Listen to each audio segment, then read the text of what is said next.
Module को send किया जा रहा है, जिसमें ज्यादा फुल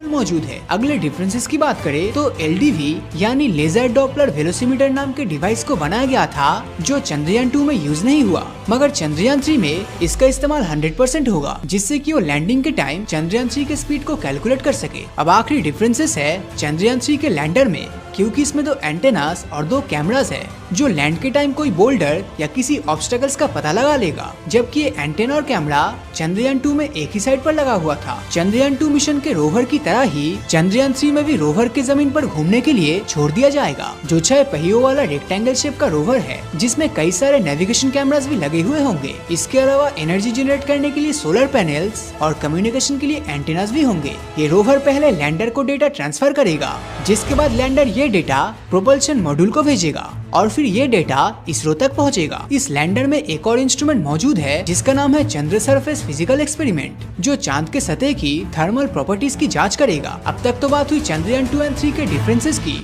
सो अब चंद्रयान 3 मिशन का जो मेन लक्ष्य है वो जान लेते हैं। चंद्रयान 3 का सबसे पहला टारगेट होगा चांद के साउदर्न रीजन में तापमान की जानकारी जुटाना और चांद की सतह पर किस तरह और कितनी इंटेंसिटी के साथ भूकंप होता है वो जानना। दूसरा ऑब्जेक्टिव है वहाँ के प्लाज्मा एनवायरनमेंट को अच्छे से समझना। अब प्लाज्मा एनवायरनमेंट के बारे में आई गेस बहुत ही कम लोगों को पता है। तो किसी भी मैटर के बेसिकली 3 स्टेट्स होते हैं, सॉलिड, लिक्विड एंड गैस। अब कोई भी मैटर गैसीय स्टेट में जरूरत से ज्यादा हीट हुआ तो वो प्लाज्मा फॉर्म में चला जाता है। अब प्लाज्मा फॉर्म का रियल लाइफ एग्जांपल है बिजली का गरजना, क्योंकि बिजली हवा के थ्रू पास होते टाइम जो रोशनी हमें देखने को मिलता है वही प्लाज्मा है। तो अब चांद के प्लाज्मा एनवायरनमेंट को भी देख लेते हैं। देखो, चांद पर हवा तो है नहीं, मगर गैस का एक थिन पार्टिकल लेयर है, जिसे लूनर एक्सोस्फीयर भी कहा जाता है। अब जब सूरज की रोशनी या सोलर विंड चांद के एक्सोस्फीयर पर पड़ता है तो इन दोनों के आपस में केमिकल रिएक्शन होने के चलते प्लाज्मा एनवायरनमेंट क्रिएट होता है।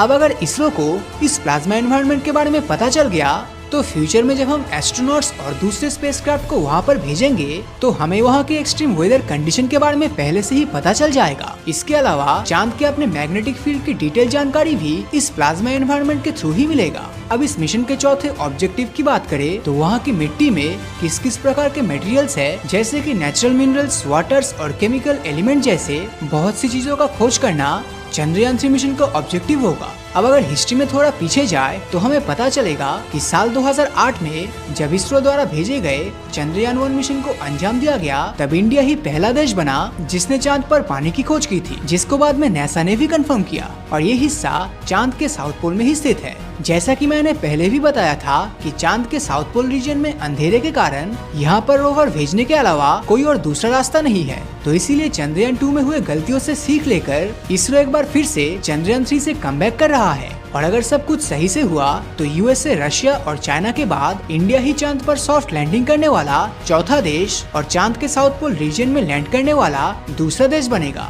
दूसरा देश इसलिए क्योंकि चांद के इस रीजन में सिर्फ चाइना के चैंगी 4 ने ही लैंड किया था, लेकिन 7 सितंबर 2019 को चंद्रयान 2 जब चांद के साउथ पोल पे लैंडिंग करने ही वाला था, तब सिर्फ चांद की सतह से 2 किलोमीटर की दूरी पर इसरो से विक्रम लैंडर का संपर्क टूट गया और ये लैंडर चांद के साउथ पोल पर क्रैश हो गया। वैज्ञानिकों के मुताबिक चांद के साउथ पोल पर सॉफ्ट लैंडिंग करना काफी मुश्किल है, जिस वजह से चंद्रयान 2 लॉन्च के कुछ महीने पहले ही इजराइल स्पेस एजेंसी की बेयरशीट लैंडर और जापानीज स्पेस एजेंसी की हकुटोर लैंडर के साथ भी ऐसा ही हादसा हुआ, जिससे ये बात तो साबित होता है कि चांद के साउथ पोल में सॉफ्ट लैंडिंग करना आसान काम नहीं है। साउथ पोल चांद का वो हिस्सा है जो धरती से सबसे दूर, यानी उस साइड है जिसको हम धरती से नहीं देख पाते, और इस हिस्से पे सनलाइट कभी नहीं पहुंचता, और इस अंधेरे की वजह से इस हिस्से को कोई भी ऑर्बिटर सही से स्कैन नहीं कर पाता। इसके अलावा ये बहुत सारे क्रेटर्स और डस्ट पार्टिकल के मौजूद होने के कारण यहाँ पे लैंडिंग करना बहुत ही पेचीदा काम है। इंसान अब तक चांद की सरफेस पर 21 बार रोवर से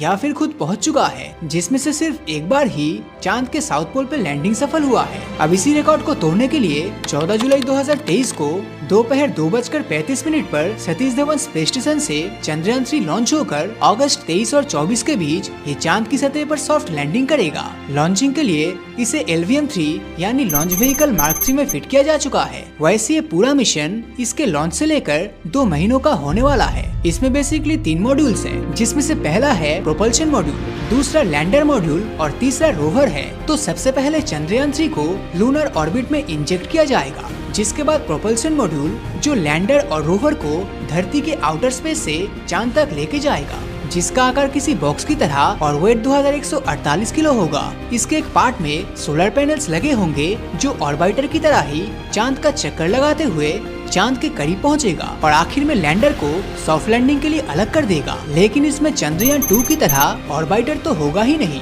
बेसिकली चंद्रयान 2 में ऑर्बिटर का काम था लैंडर और रोवर को चांद तक लेके जाना और सेपरेट करना, जो कि सही से हुआ भी था। हालांकि बदकिस्मती से सॉफ्ट लैंडिंग नहीं हो पाया, लेकिन साइंटिफिक इंस्ट्रूमेंट से फील्ड चंद्रयान 2 का ऑर्बिटर आज भी लूनर ऑर्बिट पर घूम के अपना इंफॉर्मेशन गैदर कर रहा है और चंद्रयान 3 मिशन के सक्सेस होने के पीछे इसका बहुत बड़ा योगदान होने वाला है। लेकिन चंद्रयान 3 का प्रोपल्शन मॉड्यूल इस ऑर्बिटर से अलग है, क्योंकि इसमें ज्यादा साइंटिफिक इंस्ट्रूमेंट के बदले ज्यादा से ज्यादा फ्यूल्स भरा रहेगा। इसके बाद लैंडर मॉड्यूल, जिसका वेट 1726 किलो है, वो स्पेसशिप को चांद की सरफेस पर लैंड करवाने वाला पार्ट होगा, जो अपने लैंडिंग थ्रस्टर की मदद से चांद की सतह पर सॉफ्ट लैंडिंग करेगा। और ठीक इसी के बाद रोवर एक्टिव हो जाएगा। अब रोवर, जो लैंडर के अंदर ही फिट है, उसका वेट 26 किलो है। लैंड करते ही ये डिटैच होके चांद की जमीन पर चलते हुए जानकारी हासिल करने के काम में लग जाएगा। इसके साइड में सोलर पैनल्स लगे होंगे जो इसे काम करने के लिए एनर्जी प्रोवाइड करेगा। चंद्रयान 3 की सक्सेसफुल लैंडिंग के लिए लैंडर में इस बार कई सारे सेंसर्स का यूज किया गया है,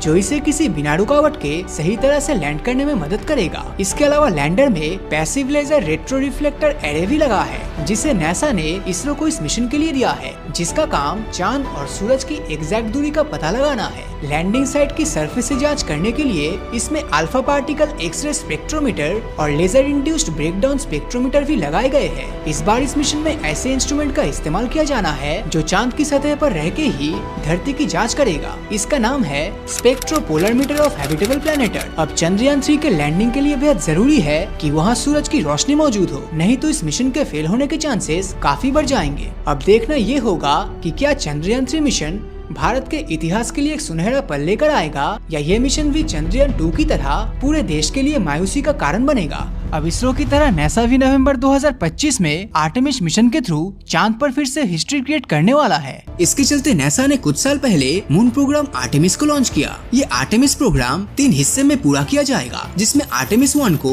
16 नवंबर 2022 को ही लॉन्च किया जा चुका है, जो कि एक अनमैन्ड मिशन था, जिसके जरिए हमें ओरियन स्पेसक्राफ्ट और एसएलएस रॉकेट्स की कैपेबिलिटीज का पता चला। ओरियन एक डीप स्पेस ह्यूमन स्पेसक्राफ्ट है, जिसे 3 पार्ट्स में बनाया गया है। इसका पहला पार्ट है क्रू मॉड्यूल, जिसमें फ्लाइट के दौरान 4 एस्ट्रोनॉट्स रहकर अपना काम कर सकते हैं। इसका दूसरा पार्ट है सर्विस मॉड्यूल, जिसमें क्रू के लिए लाइफ सपोर्ट सिस्टम मौजूद है। साथ ही इसमें इसका खुद का एक इंजन और फ्यूल रिजर्व भी मौजूद है। बात करें ओरियन के तीसरे पार्ट की, तो वो है अबॉर्ट सिस्टम, जिससे एस्ट्रोनॉट लॉन्च के दौरान आने वाली विपरीत परिस्थिति में लॉन्च को रोक सकता है। एसएलएस रॉकेट्स की तरफ देखा जाए तो ये नासा का सबसे पावरफुल रॉकेट है, जिसका इस्तेमाल आर्टेमिस के हेवी पेलोड्स को लॉन्च के दौरान किया जाएगा। अब क्योंकि आर्टेमिस 1 के मिशन में एस्ट्रोनॉट्स नहीं थे, इसलिए इसमें एस्ट्रोनॉट की जगह सेंसर से जुड़े 2 ऐसे डमीज था जो वहाँ फील होने वाले रेडिएशन के लेवल को डिटेक्ट करके वापस धरती पर आया। अभी रिसर्चर्स द्वारा इनके रेडिएशन एक्सपोजर को कंपेयर किया जा रहा है, मगर आर्टेमिस 1 में डमीज के साथ साथ एक जिंदा चीज भी था,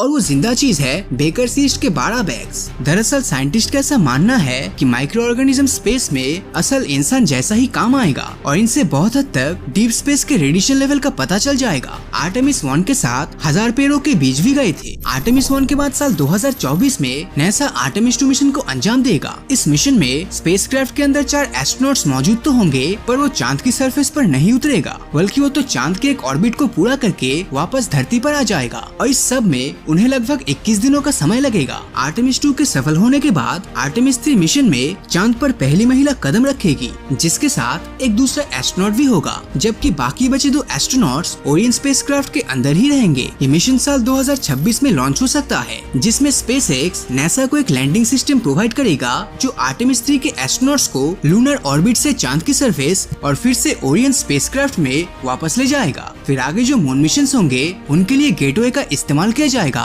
और ये गेटवे एक तरह का मिनी स्पेस स्टेशन होगा जो चांद की ऑर्बिट में घूमेगा और धरती से आने वाले स्पेसक्राफ्ट चांद पर उतरने की जगह पहले यहीं पर डॉक किया जाएगा और कुछ दिन स्पेस स्टेशन पर बिताने के बाद एस्ट्रोनॉट्स इसमें पहले से मौजूद ह्यूमन लैंडिंग सिस्टम में आसानी से चांद की सरफेस पर उतर जाएगा। हालांकि ये सब अकेले नासा नहीं करेगा बल्कि इलॉन मस्क की स्पेसएक्स भी इसमें मदद करेगी, जिसका स्टारशिप्स आर्टेमिस प्रोग्राम के लिए 100 मीट्रिक टन के पेलोड को चांद पर डिलीवर करेगा। इलॉन मस्क की स्पेसएक्स चांद पर लूनर नेट बनाने की तैयारी कर रहा है जिससे चांद पर जाने वाले रोवर्स और एस्ट्रोनॉट्स को एक दूसरे से कम्युनिकेट करने में मदद मिलेगी। साथ ही ग्राउंड स्टेशन से भी कनेक्टिविटी को बेहतर बनाएगा। लूनर नेट की मदद से चांद के पोलर रीजन्स में इक्विपमेंट्स डिलीवरी आसान होगी और इसमें लगे स्पेस वेदर इंस्ट्रूमेंट्स एस्ट्रोनॉट्स को आगे आने वाले सोलर फ्लेयर्स का रियल टाइम अलर्ट भी देगा, जिससे एस्ट्रोनॉट्स समय रहते खुद को सुरक्षित कर पाएगा। एक बार जैसे ही चांद पर ज्यादा से ज्यादा इंसान पहुंच जाएंगे, फिर अगले 1 साल के अंदर ही साइंटिस्ट और इंजीनियर्स की टीम चांद पर एक बेस कैंप को डेवलप कर लेगा जिसका नाम होगा